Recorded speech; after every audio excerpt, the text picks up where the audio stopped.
नमस्कार भैया, पांचाल ब्लॉक झांसी में आपका स्वागत है। आज हम लेके आए हैं आपको जिला झांसी के मौट तहसील के ग्राम अमरगढ़ अमरा में, जो कि यहाँ की वोटिंग की बात की जाए तो बहुत ज्यादा है और चुनावी माहौल चल रहा है। जिस प्रकार से देखा जा रहा है कि चुनाव में बहुत ज्यादा प्रत्याशी खड़े होते हैं और कई युवा नए चेहरे हैं हमारे सामने, उनसे हम बात करेंगे और किस प्रकार वो अपनी हम आप लोगों को हमारे चैनल के माध्यम से दर्शाएंगे और दिखाएंगे किस प्रकार उनकी बात में दम रहती है कि आप लोग लगे कि हाँ है प्रत्याशी। सबसे पहले आपको नमस्कार, ग्राम वासियों को नमस्कार। मेरा नाम राघवेंद्र सिंह राजपूत है और मैं अपने ग्राम अमरगढ़ का प्रधान प्रत्याशी हूँ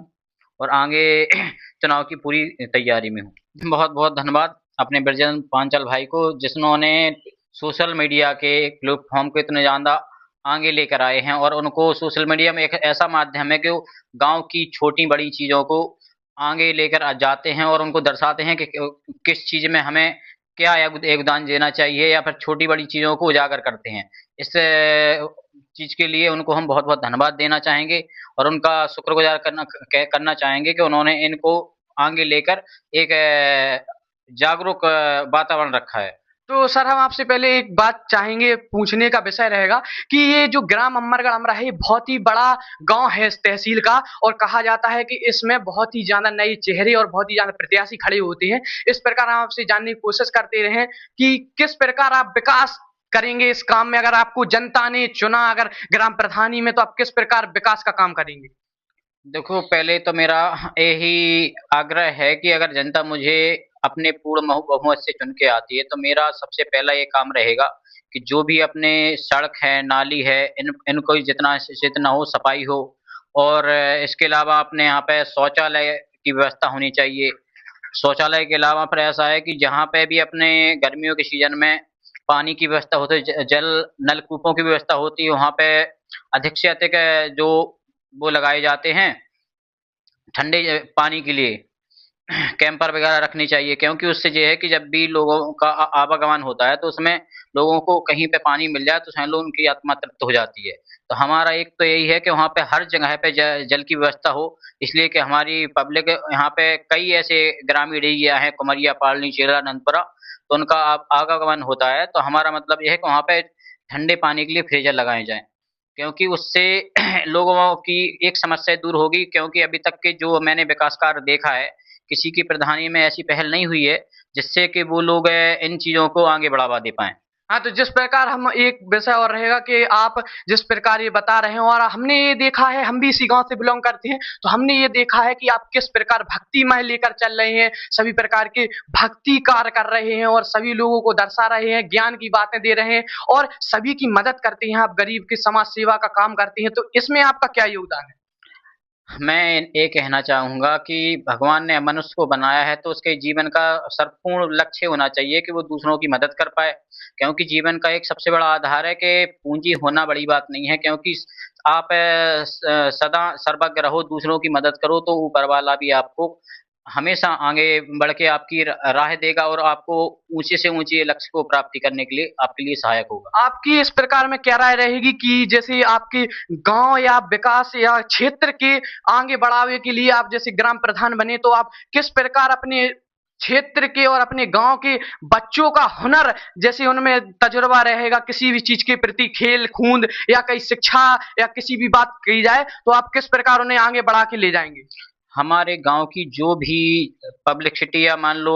बच्चों की पॉपुलेशन है, तो उससे हिसाब से मैं सोच रहा हूँ कि आगे अभी तक हमारे गांव में एक दो ग्राउंड थे जो अभी समय पे क्षतिग्रस्त हैं या फिर मान लो कब वो पूर्ण रूप से खत्म हो चुके हैं।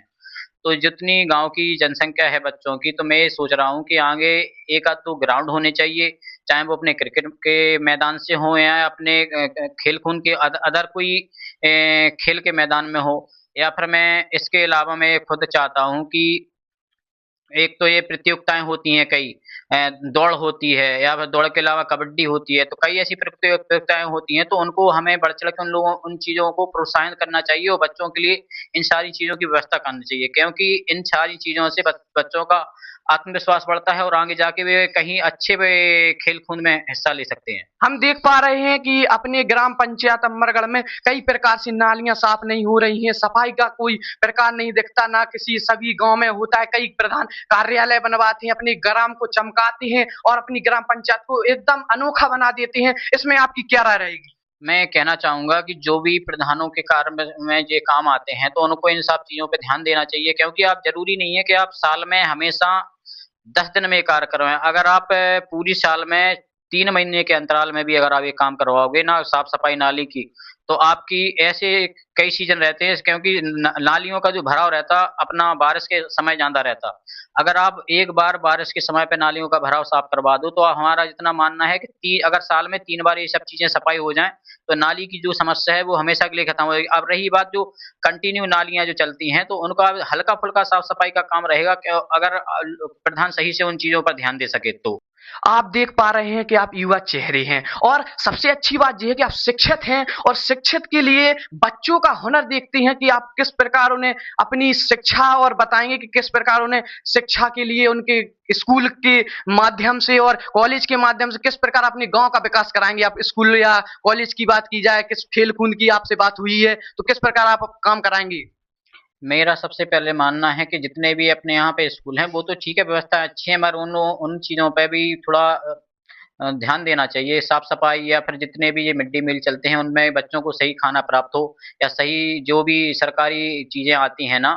सरकार की तरफ से, तो उन चीज़ों में शुद्ध चीज़ें बच्चों के लिए प्राप्त हों जिसमें उनको रोज खाना मिल सके। इसके अलावा फिर रही बात उनके बच्चों के फ्यूचर की या पढ़ने की, तो जहाँ तक कि मेरा मानना है कि उनके लिए सब सरकार तो सारी सुविधाएं दे रही है, मगर ग्राम प्रधान के नाते अगर जनता चुन के आती है हमें, तो हमें चाहेंगे कि हर वर्ष जो बच्चे बिल्कुल वीक हैं, मान लो किसी भी वर्ग फील्ड में हो, चाहे वो सरकारी हो चाहे वो अपने प्राइवेट सेक्शन में हो, ग्राम अमरा में, तो उनको किताबें मुहैया कराई जाएं। इसके अलावा उनके लिए यूनिफॉर्म भी मुहैया कराई जाए। और जो मतलब टॉपर बच्चे आते हैं, तो हमारा खुद का आग्रह है कि साल में एक बार जो भी अच्छे से अच्छा कार्यक्रम हो उनको उनमें उनको बुलाकर बढ़ चढ़ के उन्हें पुरस्कृत किया जाए, क्योंकि वो उनका फ्यूचर भी बन सके और उनका इतना मनोबल ऊंचा हो जाए कि वो कल के दिन कोई कुछ किसी चीज की पढ़ाई भी कर रहे हो तो उनको लगे कि हाँ हमें प्रोत्साहन करने वाला कोई है।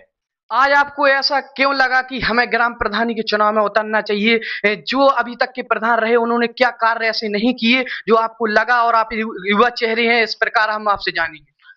तो मेरा मानना है कि कमी तो बहुत सी है। अब ऐसा है कि हमारा सोचना ये नहीं रहता कि कई लोगों का है कि प्रधान बने, कमाई की, वहीं पे अपना काम खत्म कर दिया, ऊपर वाले की दुआ से सारी चीजें हैं, कोई जरूरत नहीं है कि चुनाव के ऐसा माध्यम बने या फील्ड या फिर ऐसा एक प्लेटफॉर्म बने कि हम उन चीजों में अपना इतना ज्यादा सिर्फ अपने जेम के लिए करें। हमारा मतलब ये है कि अब जो प्रधान उन्होंने अभी तक किया है, चलो ठीक है, कई लोगों ने कार्य किया है उनकी हम सराहना भी करते हैं, मगर जो भी चीजें हम अपने पीछे दबा देते हैं, तो हमारा मतलब है कि रोड, सड़क, नाली या जल भराव की व्यवस्था है, जो भी चीजें हैं, तो उन्हें हमें ध्यान देना चाहिए। बच्चों के फ्यूचर पे भी ध्यान देना चाहिए, क्योंकि इन चीजों से यह है कि हमारे आने वाली पीढ़ी के लिए एक सुनहरा भविष्य होगा, क्योंकि हम इन चीजों पर जब ध्यान देंगे तो हमारी पीढ़ी ऑटोमेटिक हर क्षेत्र में, खेल कूद में, पढ़ाई में आगे अव्वल आएगी और हमारे ग्राम अमरा का नाम रोशन करेगी। तो हम देखते हैं कि कई प्रधानों ने पहले प्रधानी के पहले, वो चुनाव के पहले कई राजनीतिक चीजें ऐसी रहती कि वो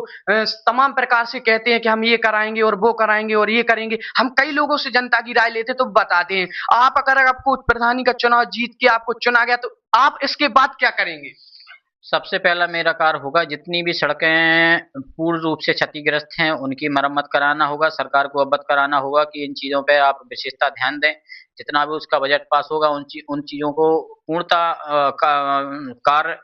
दिखाएंगे, क्योंकि ऐसा है कि जब हम कोई चीज़ करेंगे तभी जनता हमसे संतुष्ट होगी, और बिना किए तो कुछ होता नहीं है आज के समय में। और रही बात है इसके अलावा सड़क की है, या फिर जो जहाँ पे जल की व्यवस्था नहीं है, नल की व्यवस्था नहीं है, या हमारे यहाँ पे इस दो जितनी भी रोड हैं, दो जगह से रोड आते हैं, तो वहाँ पे शौचालय की व्यवस्था नहीं है। हम चाहेंगे कि दोनों साइड शौचालय की व्यवस्था हो, जिसमें हमारी माता बहनों को और हमारे जो और भी बुजुर्ग लोग हों उनको कोई समस्या ना हो,